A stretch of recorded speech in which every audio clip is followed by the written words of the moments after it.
교사로서 20년 만에 처음 국기에 대한 맹세를 했거든요. 깜짝 놀랐어요. 그 어디 가 있던 국기에 대한 맹세가 이곳으로 다시 돌아왔네. 이건 뭐지? 이게 상징하는 건 뭐지? 이런 생각 제가 좀 이렇게 했는데 그 부분에 대해서 좀 이따가 학교밖 청소년 지원센터의 대답을 좀 듣고 싶기도 하고요. 제가 이 말씀을 드리는 이유는 그 학교 밖 청소년, 우리가 아까 그 옆에 앞에서 발제하신 분께서 학교 밖 청소년에 대한 이 단어, 언어 자체의 변화나 이런 것들 말씀하시면서 일정하게 사회가 진화해온 어떤 상황을 바라보는 관점이 진화해온 걸 말씀해 주신 걸로 이제 제가 기억을 하는데, 과연 학교 밖 청소년 지원센터는 진화해왔나, 성장해왔나, 이런 부분에 대해서 좀 우리가 도발적으로 고민을 좀 해봐야 되지 않나 하는 생각이 좀 들었습니다. 그래서 역할이나 정체성 부분에 대해서도 그런 부분들도 이 자리가 아닌 다른 자리에서라도 좀 그런 부분에 대해서 심도 깊은 논의가 있었으면 좋겠다는 생각이 들어서 또 복잡한 신경도 들고 해서 말씀을 드렸고요. 실제로 이제 이 학교 밖 청소년 지원의 가장 중요한 핵심은 뭘까? 저도 뭐 공부를 하는 사람이거나, 그러니까 뭐 이렇게 학자거나 이런 사람이 아니고 그야말로 10여 년 이른바 교육에 대한 새로운 움직임이나 이런 것에 대해서 관심을 가지면서 한 현장에서 이제 실천을 해온 사람으로서 과연 학교 밖 청소년을 지원하는 핵심은 뭘까라고 했을 때 저는 그 학교 밖 청소년이라고 하는 그 인간의 자존감을 회복시켜주는 것이 핵심이라고 생각을 하는데, 이 한 인간의 자존감이 붕괴되는 것 또는 무너지는 것은 왜일까라는 질문을 그야말로 오래전부터 던졌던 것 같습니다. 그 질문을 던져온 게 제 개인의 질문이기도 했지만 사회적 질문이기도 해서 아까도 나왔던 학교 밖 청소년 지원센터의 전신이라고 할 수 있는 대한교육센터가 이제 만들어질 때는 그 명백히 이제 서울시가 지원을 하긴 했지만 민간에서 만들었었죠. 그때 대한교육센터가 출범할 때 학교 밖을 선택한 청소년의 자존감을 가장 높여주는 것은 그들에게 교육을 제공하는 것이다. 그리고 교육을 제공할 때는 그들이 받아왔던 또는 그들이 강요당했던 기존의 교육에 대해서 전복시키는 도발적으로 질문을 던지는 것에서부터 출발하는 것, 이것이 이 아이들의 자존감을 회복시켜주는 것이다 라는 데 좀 일정한 문제의식이 있었던 것 같습니다. 그래서 이름도 이제 학교 밖 청소년 지원이 아닌 학교 밖을 선택한 또는 밀려 나왔을 수도 있는데 그 이유는 여러 가지가 될 수 있겠죠. 당시 그러니까 2001년도에 만들어졌으니까 당시에도 학교 밖을 선택하는 또는 떠밀려 나온 아이들의 그 뒤 배경을 보면 부적응이거나 또는 무슨 삶의 병고가 있거나, 그러니까 뭐 가정의 문제가 있거나 이런 거겠죠. 그리고 왕따를 당하거나 또는 학교 폭력에 시달리거나, 그다음에 또 많은 이유가 학교가 주는 교육에 대한 일종의 불신 내지는 부적응이거나 이런 것들이 많았는데, 그런 여러 가지 배경이 되는 이유들을 하나하나 분석해서 그것을 도발적으로 뒤집어 보면서 이 아이들에게 책임이 있는 게 아니잖아요. 사실은 청소년이 그 모든 요인들을 책임질 수 있는 게 아니니까 우리 사회가 책임지거나 또는 그를 둘러싸고 있는 어떤 그 환경들이 책임져 주거나 이렇게 해서 이 아이들이 자기의 자존감을 회복하고 한 인간으로서의 건강한 삶을 살아나갈 수 있도록 도와주자. 그런데 그렇다면 당장 우리가 가장 강력하게 할 수 있는 게 뭘까? 또는 강력하게 할 수 있는 것 또는 더 시급하게 할 수 있는 게 뭘까라고 이제 그때 합의했던 게 교육 지원이다라고 얘기했던 걸로 이제 제가 기억을 하고, 그래서 교육 지원을 이렇게 하면 좋겠다라는 생각으로 이제 출범을 했던 게 대한교육센터였던 걸로 이제 기억을 합니다. 그래서 자료집에 보면 그 대한교육센터가 만들어지면서 그렇다면 교육 지원을 어떻게 할 건가라는 이제 고민을 분명히 했을 텐데, 그 교육 지원이 기존의 교육 지원이라고 하면 학교에서 일반 학교에서 하는 교육적 지원을 말하는 거겠죠. 그러니까 학교에서 하는 교육 방식, 학교에서 하는 교사의 역할, 학교에서 하는 뭐 어떤 그 학습 평가 이런 것들을 고스란히 들고 와서 그대로 이 아이들에게 지원하는 게 과연 맞을까에 대한 질문을 이제 던지면서 아 그게 아니다, 그게 아닐 수도 있겠다. 그러니까 니네가 그 교육에 적응을 하지 못하거나 그 교육에서 밀려나올 수밖에 없었던 건 니네들 잘못이 아니고 어쩌면 거기에 문제가 있을 수 있단다 라고 얘기를 해주는 것. 거기서 출발하는 게 사실은 이 아이들의 자존감을 대단히 높여주는 것이었고 그 다음에 일어날 뭐 여러 가지 교육적 지원, 다른 교육적 지원이겠죠. 그것을 함께 해나갈 동료로 서로 파트너로 관계가 맺어지는 어떤 출발선이 될 수도 있지 않았나 하는 생각이 들고 그래서 이 자료집에 나온 그 네트워크 실험학교는 그랬을 때 그렇다면 어떤 방식으로 또는 어떤 내용으로 어떻게 교육적 지원을 할 것인가에 대한 일종의 창의적인 생각을 한번 해보자. 그리고 시도도 한번 해보자 라고 했던 게 이제 네트워크 실험 교실이라는 걸로 이제 시도가 됐던 겁니다. 근데 제가 이번에 이 심포지엄을 하면서 토론자로서의 그 교육적 지원의 의미나 이런 것들에 대해서 좀 얘기해달라는 제안을 받고 옛날 자료를 이렇게 살펴보다가 이 네트워크 실험 교실에 대한 자료를 읽었는데 지금 우리에게 던져지고 있는 숙제나 그때 던져졌던 숙제가 별로 다르지 않구나. 그렇다면 과연 우리는 진화한 걸까? 우리는 좀 성장한 걸까? 아까 이제 김은희 선생님 대단히 위기다 이런 말씀을 하셨는데 저는 좀 다른 의미에서 어떤 이 부족함이라고 해야 되나 이런 걸 좀 느끼게 되는 그런 계기가 되기도 했습니다. 이번에 이걸 준비하면서 그래서 이제 이런 상황에서 제가 아까 말씀드린 것처럼 크게 좀 세 가지를 같이 고민했으면 하는데요. 먼저 이제 가장 좀 중요한 게 대한교육센터가 그렇게 교육적 지원에서 단순히 학교화해왔던 교육의 연장선에서의 교육적 지원을 고민하는 게 아니고 기존의 교육이 이 아이들을 밀어낸 것이라면 좀 다르게 좀 더 도발적으로 이 아이들에게 맞는 교육적 지원을 하려면 어떻게 해야 할 것인가에 대한 걸 지금도 고민해야 한다.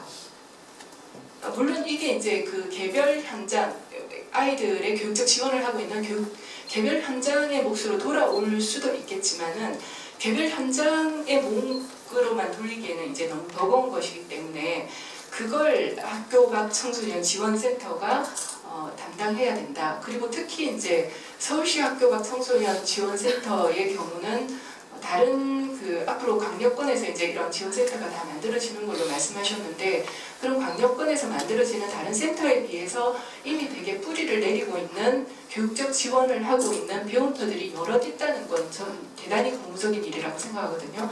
그래서 그 배움터들이 가지고 있는 어떤 고민을 학교 밖 센터가 받아서 함께 고민해 나가는 그런 어떤 역할을 해주면 대단히 좋겠다라고 이제 생각을 하는데 그럴 때 아까 말씀드린 것처럼 대한교육센터는 명백히 미니 제안을 하고 지자체가 그것을 받아서 지원을 하는 형태로 이제 있어 왔는데 그렇다면 지금의 학교 밖 청소년 지원센터는 어디에 와 있나? 당신의 정체성이나 당신의 위치는 명백히 민인가 아니면 관인가 그 어디쯤에 와 있는지 저는 좀 한번 스스로의 그 위치를 정확하게 가늠해 봐야 되지 않을까. 제가 좀 요구하고 싶은 건 가능하면 민의 입장에 서라. 저는 관이 요구하는 것을 들어주는 중간 지원 조직이면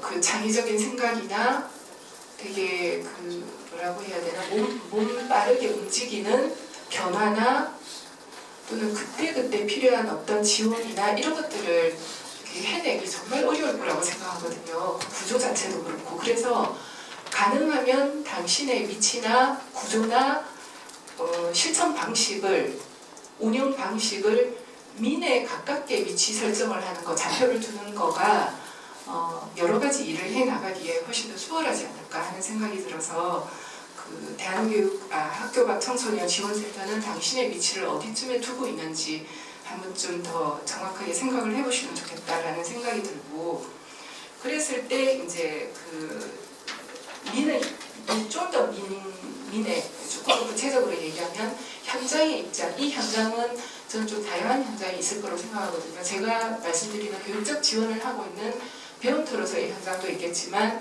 조금 더 이제 그 생활 지원에 가까운 배움교육 선생님이 계시는 현장도 있을 거고 또 다른 현장도 저는 여러 있을 거라고 생각해요. 그래서 그 종합 지원이 될 때는 단순히 배움터뿐만 아니고 다른 여러 지원을 하고 있는 현장들과의 연계나 관계 설정이나 이런 것들이 잘 돼야 될 텐데 그때 이 지원센터, 학교 밖 청소년 지원센터의 위치를 어디에 둘 건지를 좀 잘 설정하면 좋겠다 하는 생각이 들고 그 위치 설정이 되면 역할은 가능하면 단위 현장이 그 현장의 성격에 맞게 단위 현장이 고민하고 단위 현장이 해결할 수 있는 것들도 있겠지만 가능하면 단위 현장이 해결할 수 없는 혼자서는 해결할 수 없는 것들을 학교 지원센터가 해결해주는 단위 현장이 해결할 수 있는 것까지 오버해서 막 이렇게 간섭하거나 해결하려고 하거나 하면 이게 이중 낭비가 될 거라고 생각하거든요. 역량이 낭비되고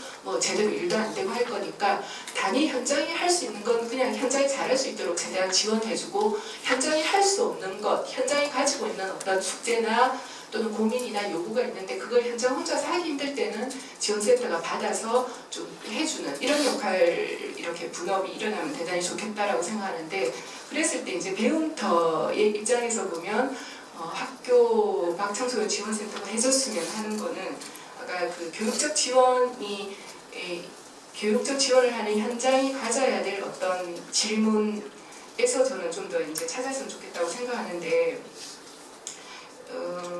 어쨌든 앞에서도 말씀드렸지만 학교 밖으로 나오는 그러니까 학교와 갈등을 하고 학교와 불화하면서 결국은 학교 밖으로 떠밀려 나오는 아이들의 자존감을 회복시켜주는 어떤 한 방편으로서 교육적 지원을 한다고 했을 때 우리가 가장 먼저 생각해야 되는 건 과연 배움이란 무엇인가, 배운다는 건 뭔가에 대한 그 정리가 새로 재정의가 돼야 되는 거죠. 기존의 학교가 지금 이제 하고 있는 건 물론 이제 교육 과정이나 교육 목표나 이런 데서 그렇게 얘기 안 하죠.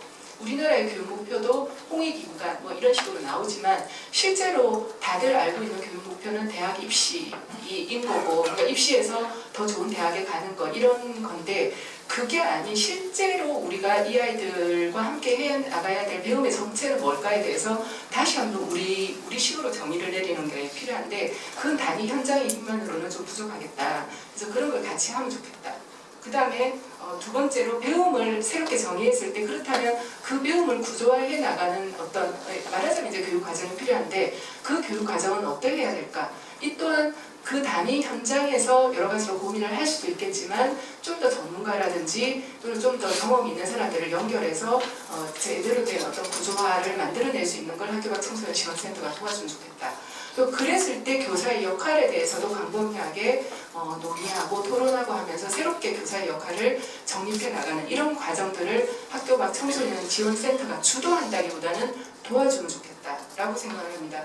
그리고 마지막으로는 이제 이렇게 그 배움의 과정이 새롭게 재구조화되고 거기에서 교사의 역할이 새롭게 만들어지고 그랬을 때 학생들이 배움의 파트너로서는 분명히 결합되어 왔거든요. 그렇게 이제 했을 때 결합돼 온다면 이 아이들은 이제 성장을 해 나가는데 그렇다고 했을 때 우리 이 아이들과 헤어질 때 이 아이들이 더 큰 세상으로 나가게 될 때 이 아이들의 진로는 어떻게 만들어질 수 있을지에 대한 고민도 학교 밖 청소년 지원센터가 현장과 함께 하면 좋겠다.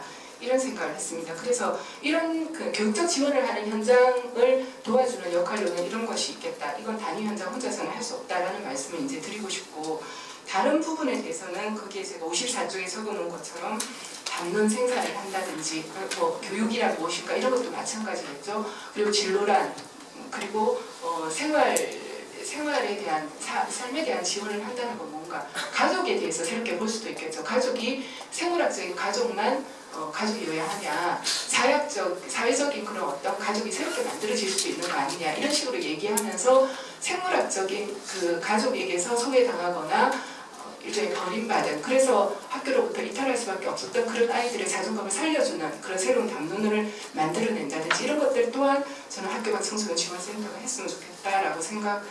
하고 있습니다. 그 뒷부분에 53페이지 뒷부분에 나오는 이야기는 다 좀 방금 말씀드린 거하고 유사한 거기 때문에 그냥 넘어가겠습니다. 우선 이렇게 제가 말씀드리고 혹시 또 나중에 이야기 드릴 거 있으면 다시 하겠습니다.